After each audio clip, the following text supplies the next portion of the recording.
Hey guys, I've had a few of you message me asking me for tips on beginning to film your own fishing videos. So here's the beginner's guide to filming your day out fishing.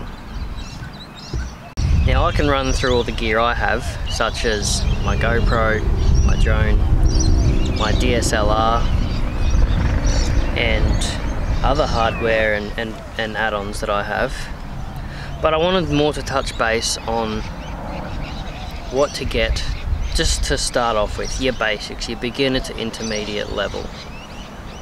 Biggest tip I have for anyone, especially when it comes to filming a day out fishing, is make sure you have a camera that can A, record for long enough, and B, has enough power to record long enough.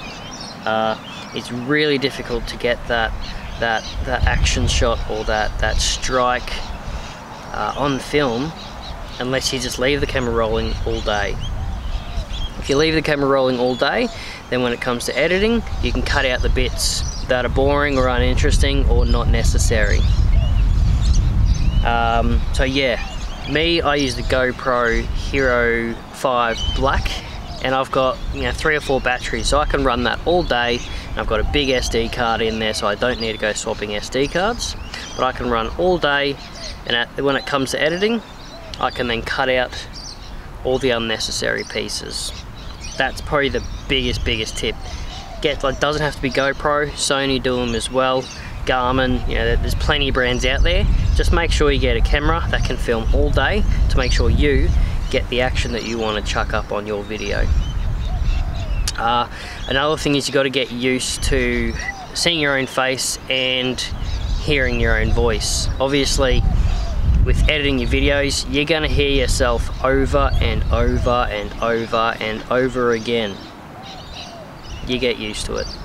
You got to get used to talking to the camera as well, if that's what you're going to do in your videos. A lot of people just want to film the action and put music over top of it. That's fine too. Whatever taste you want to put to your video is completely fine, but you got to decide on what you want to do in your video and be completely comfortable with it.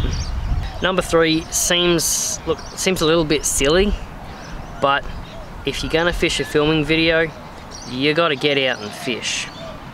And I'm not talking once a month, often. Set yourself a target that is doable. When I first started, I was trying to do 1 video every fortnight. Now I've upped it a little bit. Now I want to up it to 1 video or 1 to 2 videos per week. This is going to maximize engagement and make sure your videos get seen a little bit more often.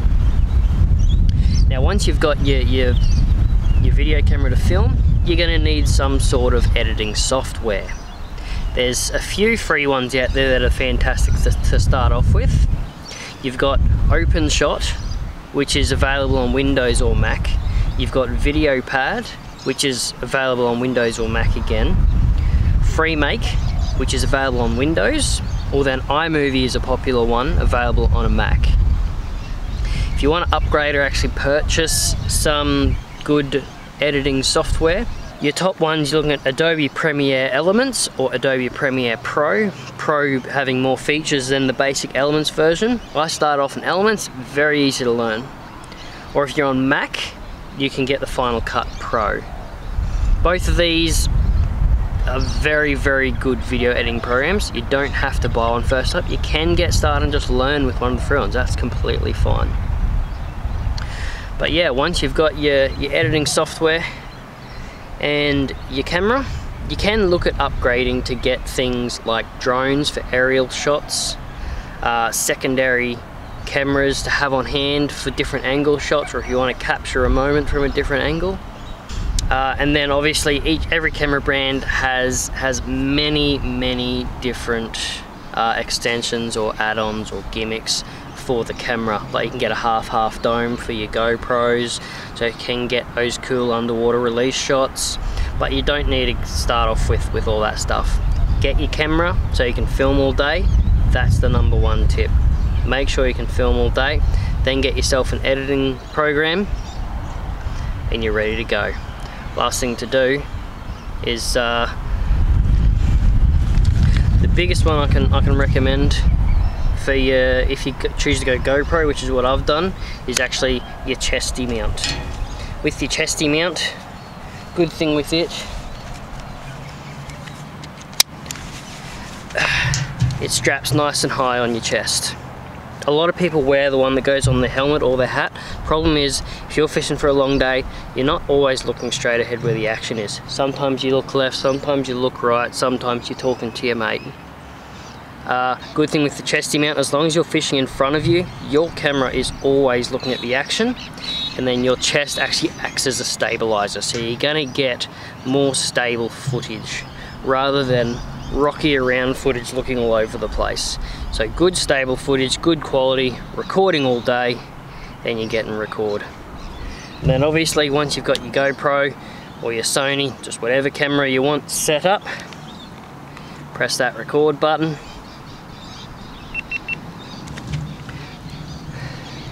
Grab your rod, and then you just got to go for a fish, get some sweet action, and enjoy the ride.